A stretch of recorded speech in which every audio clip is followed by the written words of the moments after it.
Assalamualaikum warahmatullahi wabarakatuh.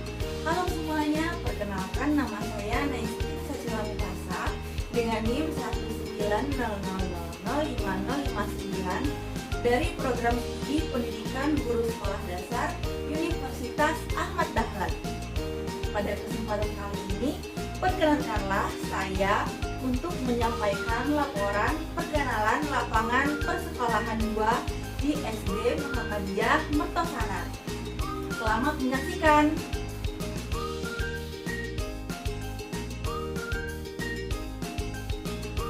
Baik, untuk yang pertama adalah analisis RPP, di mana komponen RPP telah lengkap meliputi identitas, kompetensi inti, kompetensi dasar, indikator, tujuan, materi pembelajaran, model pembelajaran, metode pembelajaran, pendekatan alat dan sumber belajar, kemudian langkah pembelajaran, remedial, pengayaan, dan juga yang terakhir adalah penilaian pembelajaran.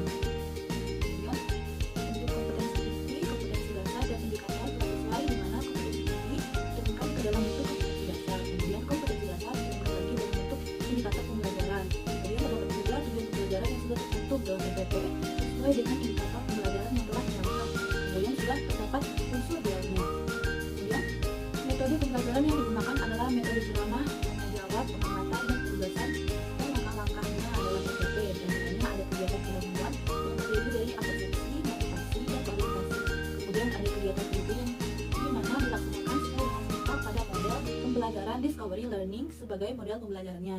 Kemudian kegiatan penutup dilakukan dengan melakukan pembuatan kesimpulan bersama, lalu melakukan penilaian akhir atau evaluasi, serta kegiatan refleksi. Kemudian terdapat penilaian yang dibagi menjadi 3 hal, yaitu sikap, pengetahuan, dan juga keterampilan. Penilaian sikap dilakukan menggunakan format pengamatan, kemudian penilaian pengetahuan dilakukan dengan teknik tes tulis, dan penilaian keterampilan dilakukan dengan menggunakan teknik observasi. Kemudian di perangkat pembelajaran yang saya dapatkan dari guru itu terdapat bahan ajar, tetapi tidak disertai dengan adanya media pembelajaran, lembar kerja peserta didik, dan penilaian evaluasi. Jadi tantangannya di sini yaitu guru harus membuat bagian yang kurang dalam perangkat pembelajaran.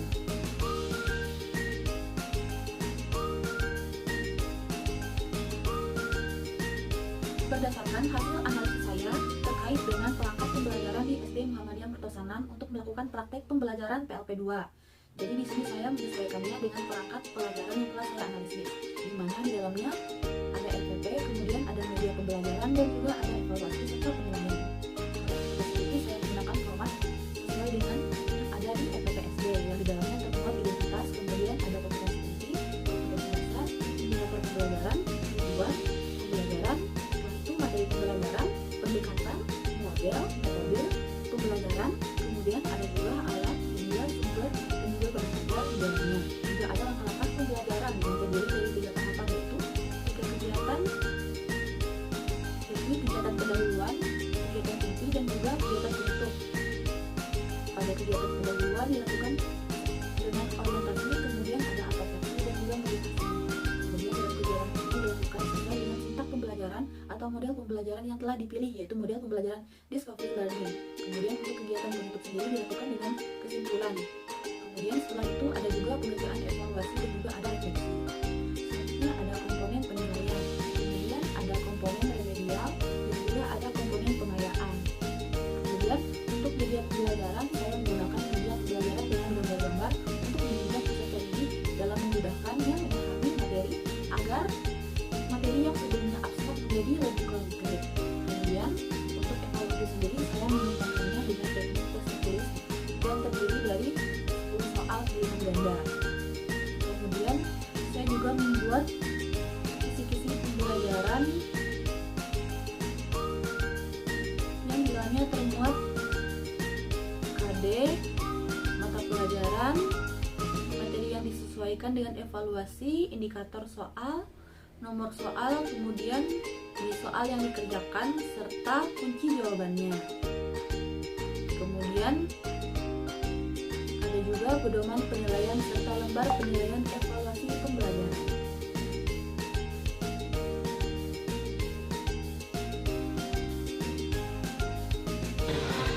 Assalamualaikum warahmatullahi wabarakatuh.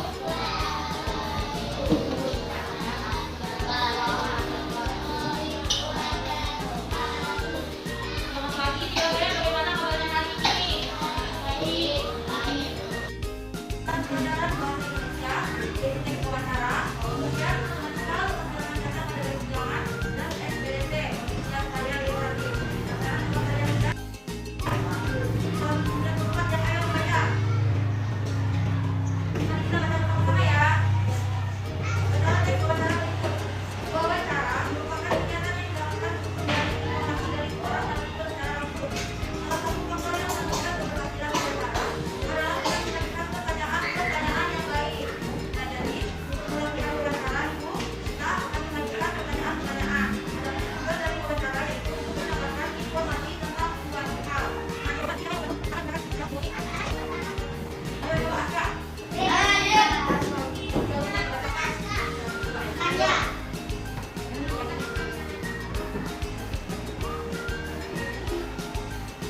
Iya, perkenalkan nak. Itu 1, 2, 3, 4, 5. Jadi dari kita berapa itu ya? Sama kita makan.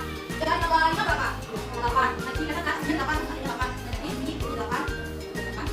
Kemudian di rundona jadi 3 tambah 5, 8.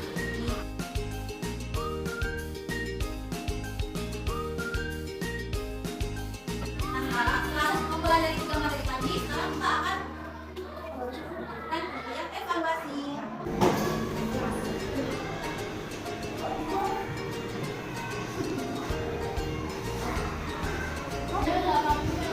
Nama dan nomor absennya jangan lupa diisi ya. Halo, halo. Nah, jadi dari apa yang kita pelajari di pembelajaran tematik, apa aja yang sudah kita pelajari? Matematika bahas tentang garis bilangan. Kemudian apa lagi? Yang wawancara tadi apa itu? Iya, yang bahasa Indonesia tadi kita belajar tentang teks wawancara.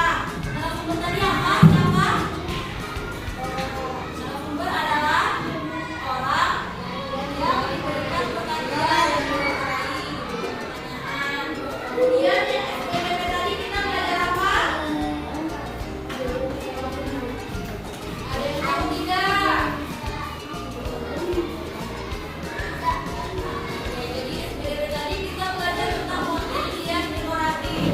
Oke, mungkin sekian dulu ya pembelajaran hari ini. Terima kasih atas kerjasamanya anak 3B.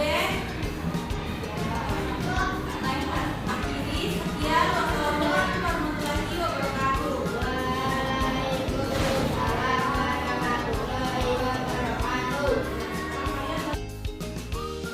Halo 3B. Gimana tadi pembelajaran sama Kak Nay, seru nggak? Asik nggak?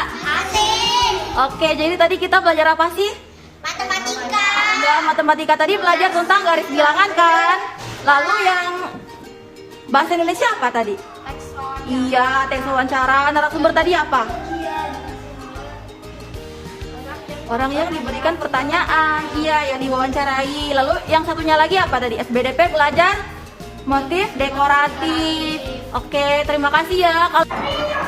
Assalamualaikum warahmatullahi wabarakatuh. Nama saya Andri Asnanta, guru pamong dari mahasiswa PLP UAD atas nama Naistin Cecilia Mupasa. Pada kesempatan kali ini saya akan menyampaikan beberapa hal terkait pembelajaran yang sudah dilakukan oleh Mbak Naistin.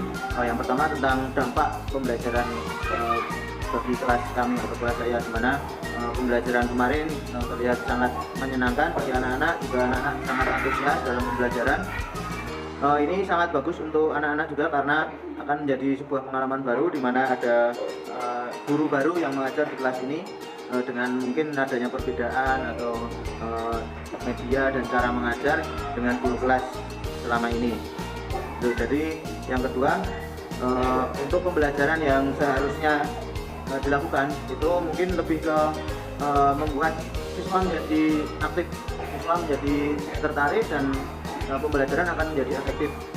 Dengan adanya media-media pendukung juga akan sangat membantu anak-anak dalam mempelajari sebuah materi atau pembelajaran, di mana anak-anak memang akan lebih sering tertarik dengan media-media yang digunakan daripada hanya model ceramah atau model klasik begitu.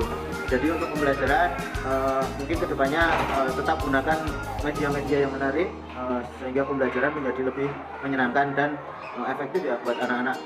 Selain mereka senang di kelas, pelajaran pun tetap masuk bisa menjadi suatu hal baru juga untuk anak-anak.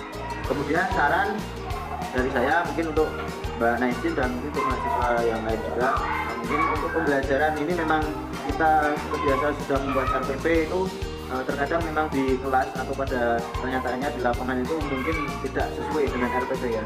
Tapi itu tidak apa-apa karena yang namanya RPP itu rencana. Jadi nantinya di kelas seperti apa, kita harus bisa mengkondisikan anak-anak, kita bisa mengikuti anak-anak, kita jangan selalu terpaku dengan RPP yang kita buat karena semua itu belum tentu bisa dilakukan di kelas. Tapi memang RPP wajib dibuat karena bisa menjadikan acuan kita harus mengajarkan apa, materi apa yang akan kita sampaikan, semua ditulis di RPP tersebut. Jadi saran ke depan lebih bisa menyesuaikan ya dengan kondisi di kelas. RPP mungkin kita tetap buat semaksimal mungkin, kita juga melaksanakan sesuai dengan kondisi kelas juga. Jangan terlalu memaksakan untuk sesuai dengan RPP. Yang penting anak-anak belajar dengan senang, anak-anak belajar dengan lebih efektif karena mereka lebih tertarik dengan media-media atau cara pembelajaran kita yang menarik. Seperti itu. Mungkin sekian dari saya. Terima kasih. Assalamualaikum warahmatullahi wabarakatuh.